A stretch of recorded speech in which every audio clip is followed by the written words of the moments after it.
GetPocket.com. 4 Reasons You Shouldn't Exist. Dave Goldberg.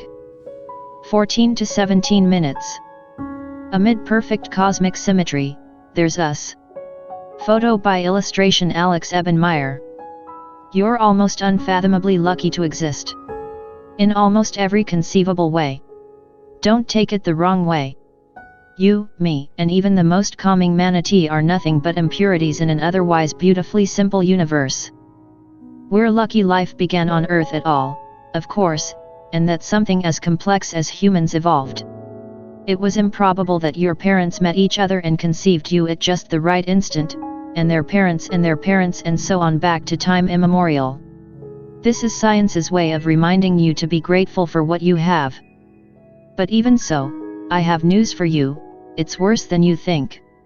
Much worse. Your existence wasn't just predicated on amorousness and luck of your ancestors, but on an almost absurdly finely tuned universe. Had the universe opted to turn up the strength of the electromagnetic force by even a small factor, poof. Suddenly stars wouldn't be able to produce any heavy elements, much less the giant wet rock we're standing on. Worse, if the universe were only minutely denser than the one we inhabit, it would have collapsed before it began. Worse still, the laws of physics themselves seem to be working against us. Ours isn't just a randomly hostile universe, it's an actively hostile universe. My physicist colleagues and I like to pretend that the laws of physics are orderly and elegant. Indeed, I published an entire book, The Universe in the Rearview Mirror, about the beautiful symmetries of the universe. Programs like NOVA or Slate's Own Bad Astronomy tend to focus on the knowable structure of how everything fits together. The history of physics, in fact, is a marvel of using simple symmetry principles to construct complicated laws of the universe. Einstein quite famously was able to construct his entire theory of special relativity, the idea that ultimately gave us E=mc2, and explained the heat of the sun from nothing more than the simple idea that there was no measurable distinction to be made between observers at rest and observers in uniform motion. The long overlooked 20th century mathematician Emmy Noether proved the centrality of symmetry as a physical principle. And what is symmetry, at least as scientists understand it? The mathematician Hermann Weyl gave perhaps the most succinct definition. A thing is symmetrical if there is something you can do to it so that after you have finished doing it, it looks the same as before.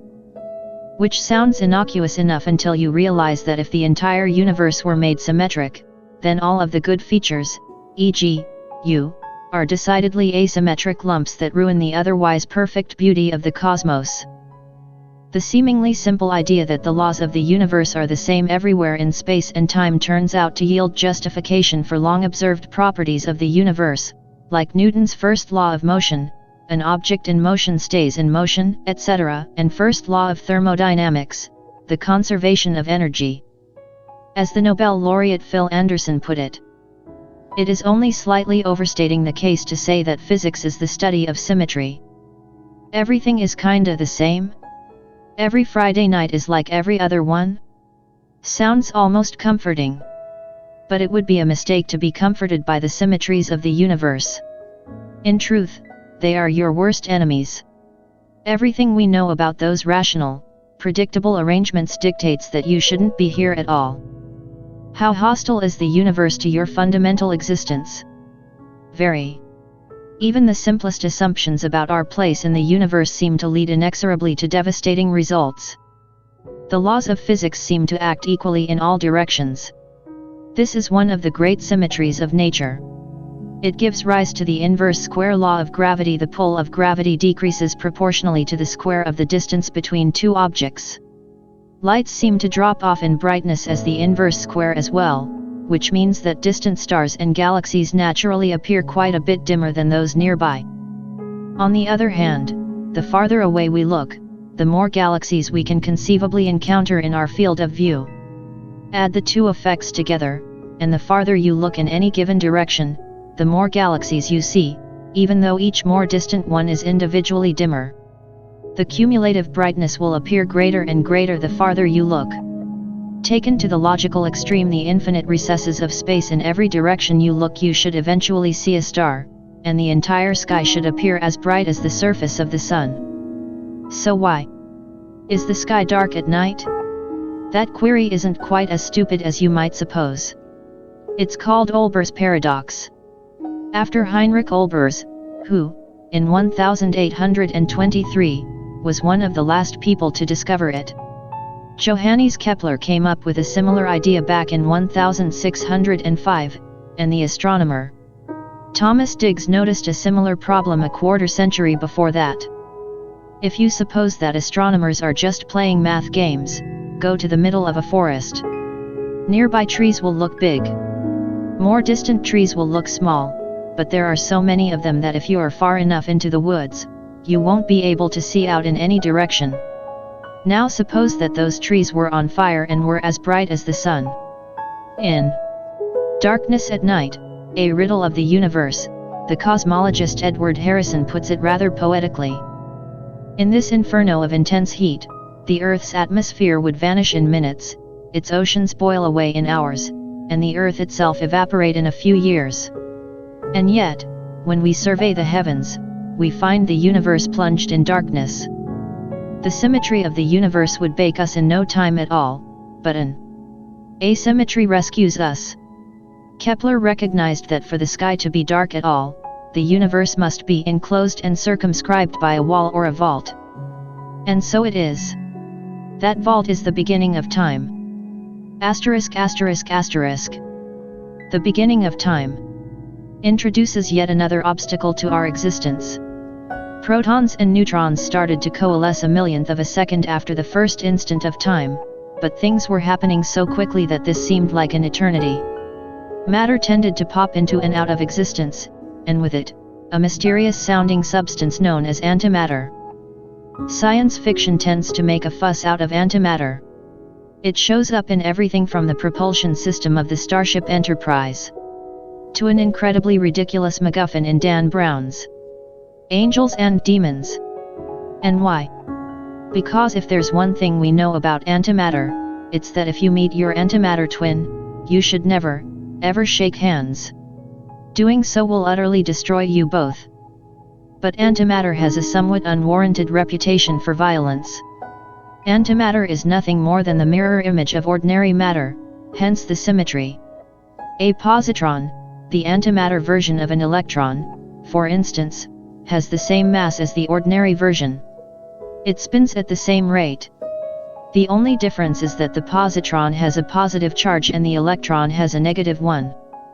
Every type of particle has an antimatter version, and in each case, the story is the same mass, same everything, but opposite charges.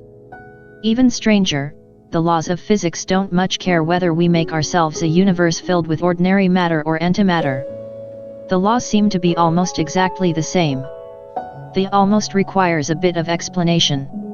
As it happens, in the so-called weak force that's responsible for the nuclear fusion inside the Sun, antimatter tends to spin in the opposite direction of ordinary matter. But that's a fairly minor distinction. We're even able to make anti-atoms in a lab, anti-hydrogen, anti-helium, you name it. Well, actually, only those two. The chemistry, the effects of gravity, and anything else we can measure all seem to be the same as they are with ordinary matter. I'll even go so far as to say that if some divine being were to turn every particle in the universe into its antimatter version, we'd be none the wiser. Maybe she just did. We're able to make antimatter in a lab, and our sun makes it all the time. But there's always a byproduct matter. In literally every experiment and observation that we've ever done, matter and antimatter get created, or annihilated, in perfect concert. That is, every experiment except for one, us. Matter and antimatter should have completely annihilated one another in the first nanoseconds after the Big Bang. You should not even exist. But you do, and there's lots more matter where you came from. We live in a universe that seems to be made of matter. Every star, every galaxy, except for the odd cosmic ray or ephemeral particle in the atmosphere, it's all matter all the time. In other words, if the perfect symmetry between matter and antimatter remained perfect, you wouldn't be here to think about it. Sometime very early on in the universe, roughly 10⁻35 seconds after the beginning, if you can wrap your mind around a number that small, there was a small break, and about 1,000,001 particles of matter were produced for every billion antiparticles. As for how that happened, we honestly can't say, because nobody's been able to reproduce it in a lab. There's another oddity. To the early universe, why was everything otherwise so neat and orderly back then? There are a few laws of physics, not many, mind you, that rise to the level of cultural icons. Einstein's equivalence between matter and energy come to mind, or Newton's first law of motion. You may also be familiar with the second law of thermodynamics, which says, in essence, that the universe gets more and more disordered over time. We tend to refer to it as the increase in entropy. I bring up the flow of time because at microscopic scales, there's nothing, or almost nothing. There are the same minor caveats that we saw with antimatter, that distinguishes the future from the past. Just about any experiment that we can run in a particle accelerator will look as valid seen the normal way or viewed in reverse. And what is the macroscopic universe, after all, but a collection of microscopic ones? Time seems to acquire an arrow only when we start looking at complicated systems, like your brain or eggs or collections of billiard balls. Your brain most certainly distinguishes between past and future, and one perfectly reasonable way to describe that distinction is that in the future, your brain, and the universe writ large, will simply be more complicated than it is now. The flow of time, as near as we can tell, is completely arbitrary. Does entropy increase with time or does it make time? Are our memories the thing that ultimately breaks the symmetry of time? If the entropy increases in time, the early universe had to start off from a position of low entropy, but there's nothing we know of, and certainly no physical principle, that guarantees that the universe needed to start in an ordered state, and without that, the second law of thermodynamics is really just a good suggestion. Without an arrow of time, life certainly couldn't exist as we know it. The only distinction between time and space is that in space you can go forward and backward, but time is one way. Without a definite arrow of time, a broken symmetry, there'd be no future or past, no scientific discovery, no anticipation, and no memory. Is that really living? The worst impediment to our existence is still to come. It seems only a matter of luck, and some fairly arbitrary-looking math, that a symmetric universe would end up being remotely hospitable to complex creatures like us. Much of the excitement in the world of physics over the past few years centered around the discovery of the Higgs boson. Note, if you are ever at a physicist party, please don't out yourself as a civilian by referring to it as the God particle.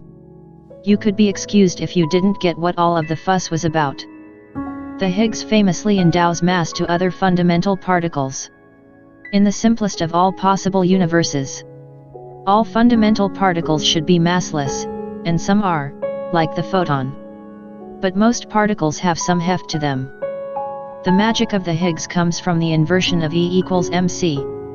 2. Just as mass can be converted into energy, interaction energy between particles can be felt in terms of mass. Mass, after all, is really nothing more than a measure of how hard it is to move something.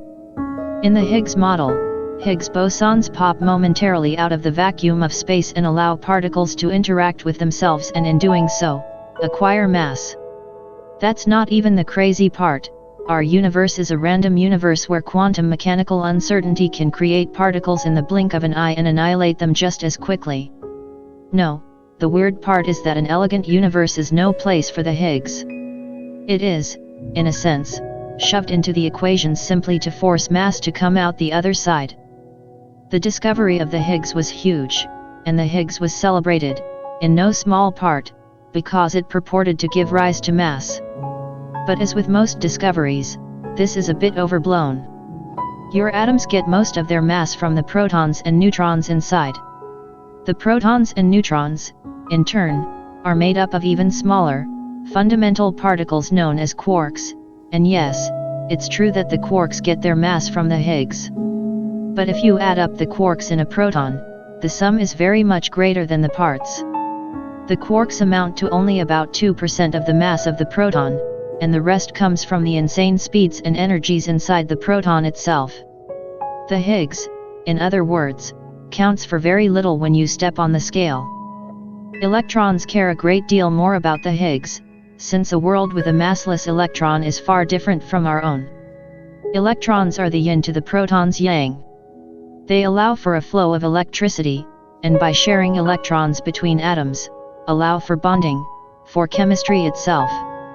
Just as a spaceship will escape the gravitational pull of the Earth, a massless electron, which, by definition, will travel at the speed of light, will easily break its molecular bonds. Without electrons binding to protons, there would be no chemistry, no molecules, and nothing more complicated than a cloud of charged gas. And you're not a sentient cloud of gas, are you?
Getpocket.com. Hallucinations are everywhere.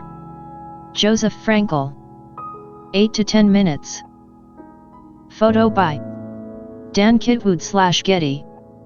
There's a good chance you've hallucinated before. If you've ever felt the buzz of your phone against your thigh only to realize the sensation was entirely in your head, you've had a sensory perception of something that isn't real. And that, according to the psychologist Philip Corlett, is what makes a hallucination. To many, this definition may seem shockingly broad. Hallucinations were long considered the stuff of psychoses or drug trips, not a regular and inconsequential part of life.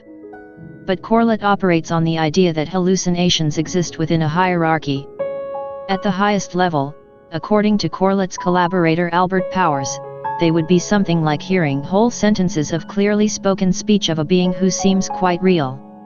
But, moving further down the line, hallucinations can be far more banal: an imagined text message, a phantom raindrop, a new parent's mistaken sense of her child by her bedside. This hierarchy perspective represents an ongoing revelation in how widespread and varied hallucinations can be. A survey in the early 1990s found that 10 to 15% of the population of the United States experienced vivid sensory hallucinations at some point in their lives. And scientists have begun to take seriously the idea that voice hearing and other forms of auditory hallucination can be benign or non-clinical. This newfound ubiquity has come with a host of questions. Why is it so common for people to perceive what isn't there, and how does the brain allow this to happen in the first place? To find answers, researchers have turned to the mechanics of how we perceive reality itself. For Corlett and Powers, both from the Yale School of Medicine, hallucinations have everything to do with expectations. In a paper in Science, they explore how the mysterious experiences fit into a larger, speculative idea about how the brain works and, in a sense, what the brain is. The pair recounts a 2017 study they conducted, in which their group tried to induce hallucinations both in people who commonly report hallucinations across the psychotic spectrum and in people who don't normally hallucinate. The participants were taught to expect to hear a tone after being shown a flashing light, and then were made to press a button when they thought they heard a tone. They were told to hold down the button longer to rate their confidence in what they heard. People who regularly hallucinate held the button, that is, they hallucinated significantly longer than those who don't. Corlett and Powers see this experiment as evidence for their perspective on how people understand the world around them. By their way of thinking, the brain works by predictive coding, integrating new information based on the beliefs built on old information. When we go about the world, we're not just passively perceiving sensory inputs through our eyes and ears, Corlett says. We actually build a model in our minds of what we expect to be present. This mental setup works great for allowing us to move smoothly through the world, taking in each detail without a second thought. But sometimes, Corlett and Powers say, the brain has the capacity to overpredict. It can expect something that isn't there, and this expectation can be so strong that we actually perceive the non-existent thing. Thus, a hallucination. The idea of predictive coding is part of a way out of a knotted, overlapping, and sometimes competing lineage of trying to explain hallucinations. Another model, inner speech theory, was popularized in part by the writings of the 20th century psychologist Julian Jaynes. It holds that people who hear voices are really hearing their own thoughts that feel like someone else's. This explanation has been propped up more recently by corollary discharge theory, which states that the body's tracking of its boundaries and actions, the neural machinery that makes your arm feel like your arm and your foot feel like your foot, fails for the thoughts and voices of people with psychotic disorders who experience auditory hallucinations. We're still working to see how our model fits in with those models, Corlett says. This quest for a leg to stand on in researching hallucinations has yielded some theatrical and sometimes even poetic experiments. In his book on the science and history of auditory hallucinations, Charles Fernie Hoff, a psychologist at Durham University, tells how a psychiatrist in the 40s found that as a group of people with schizophrenia hallucinated voices, muscles in their throats responsible for speech would twitch along with the words they heard. The voices seemed to be their own words hidden elsewhere. Decades later, researchers recorded the voices of hallucinators with psychotic disorders and presented these subjects with electronically distorted copies. They wanted to see if the hallucinators could identify their own distorted voices. In the same vein, researchers have explored using computerized avatars a la Second Life in the past decade to try and help hallucinating psychotics assign their presumed persecutors a face to talk to, with the goal of softening the things these voices said to them. Corlett also pointed me toward sine wave speech, a particularly stunning example of the way expectation can seem to shape our reality when it comes to language. You can try it yourself. Listen to this sound. Don't turn your volume too loud. Most people will hear an R2D2 like swell of vocoder tinged whistling. Next, listen to this recording of a woman saying, "It was a sunny day, and the children were going to the park," in a soothing, Southern English accent. Now, try R2D2 again. Listening to the whistling sine wave speech, you'll likely hear a distorted version of the same sunny day sentence. And in all likelihood, you won't be able to unhear the words in the first recording now. Hallucinators may have an easier time parsing the R2D2-like sounds, even before listening to the other recording. In a 2017 study, non-clinical voice hearers were far better at recognizing the presence of a voice in sine wave speech than their non-voice hearing counterparts. And as a group, their brains fired along a pattern distinct from those who couldn't tell that the sine wave speech was a voice. This example, Corlett says, builds the case that auditory hallucinations are linked to the processes of expectation and prediction. Still, Fernie Hoff points out, there are some potential holes in the idea of predictive coding. Compared to the conventional view of the brain as a device that processes information coming from the environment, predictive coding starts with a different set of assumptions about how the brain makes predictions about what is in the environment and then learns from them, he said. And that can make it hard to reconcile with other, more established ways of looking at the brain. Corlett, meanwhile, argues that there's a gap in inner speech theory. Citing a study in which people rendered mute from birth reported hearing voices in their heads, he says that the phenomenon can't be completely explained as the brain misreading itself. Whatever explanations stand the test of time, the stakes of this science are much higher than understanding why many of us imagine text messages. For some people, hallucinations can be more persistent and disturbing. The science of how these hallucinated touches, sounds, and sights manifest in the mind is still unclear. It's too early to say how much the causes of auditory hallucinations and other kinds might overlap, Fernie Hoff says. So far, the research has focused on auditory hallucinations. And to many, the need for that work is quite clear. Eleanor Longden, a mental health researcher and advocate, has publicly recounted how her own auditory hallucinations have shifted between neutral and distressing at different points in her life. She's made the case that the social stigma and judgment she received from her doctor at the time made them more negative. Hallucinations can be very distressing and debilitating. They can also be neutral or positive, Fernie Hoff says. A better understanding of how they occur and how they can be managed could alleviate a great deal of mental distress. Joseph Frankel is a former editorial fellow at The Atlantic.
GetPocket.com.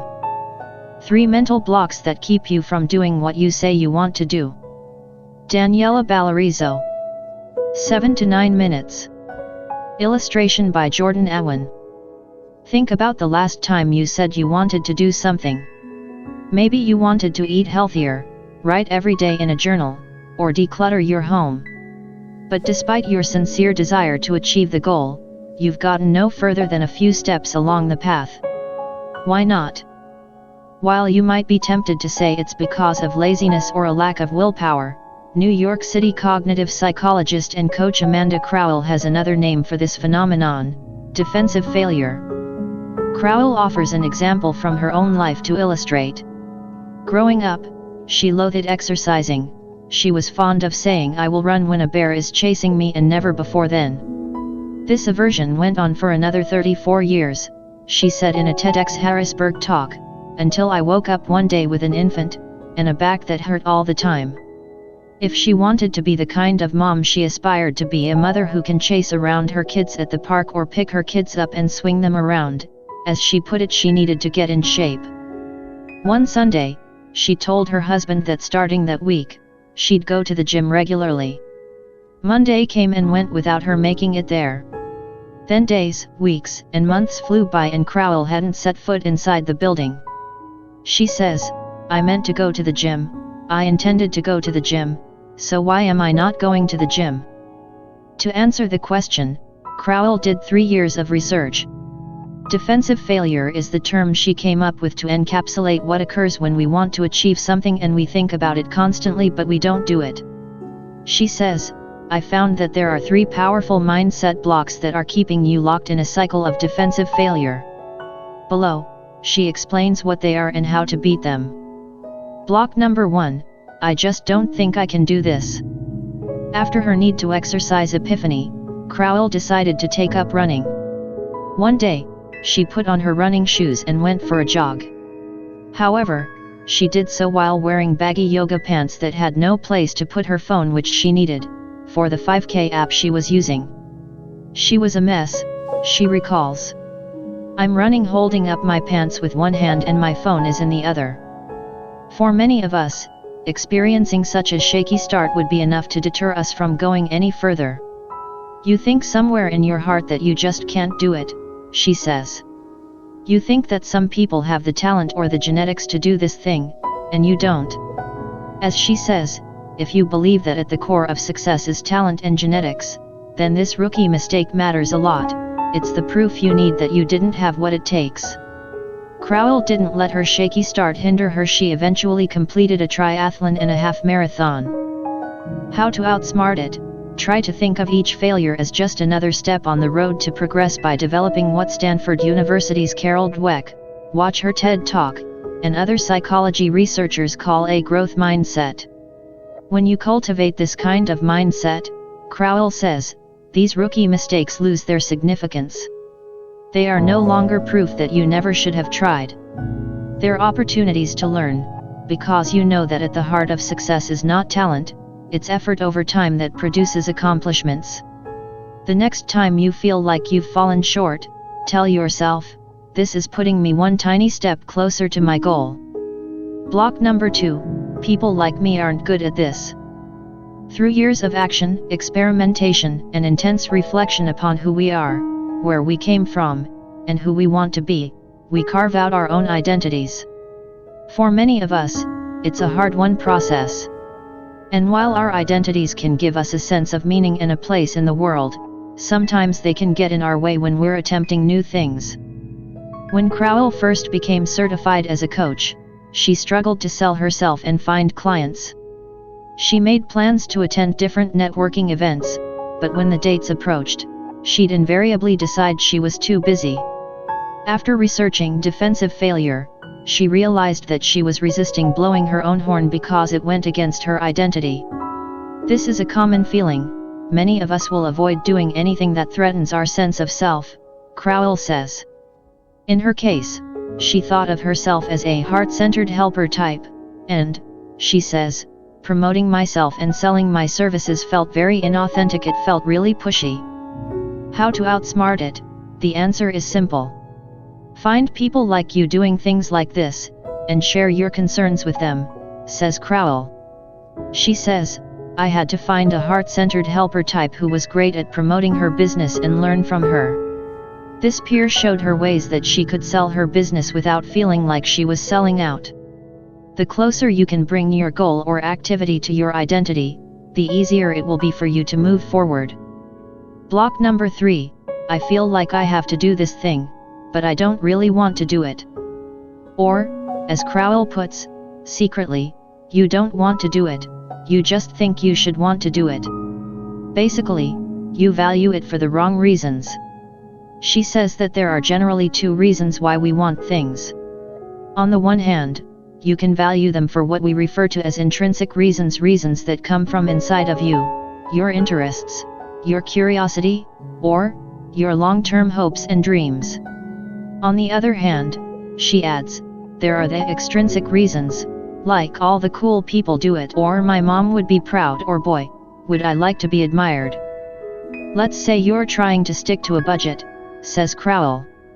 You've found that lunch is your biggest expense, so you vow to brown bag it. One day, you forget your lunch and your coworker asks you to go out with her. You face a choice: do you eat with her and spend $25 on a meal, or do you buy a $2 protein bar from the vending machine? Well, if you're saving for intrinsic reasons, you just got engaged and you're socking away money for a house and kids, you're more likely to stick with your resolution, says Crowell. But if you're doing it for extrinsic reasons, you want to outsave your sister, you're more likely to dine out, she says. It's not enough to counterbalance the urge, the desire in the moment, to go to a restaurant with your friend. And this works for anything that you're struggling with. How to outsmart it? Think of your intrinsic reason, the motivation behind why you're doing what you say you want to do, as your own personal energy source. It's there for you to tap into whenever you need it. And you will need it.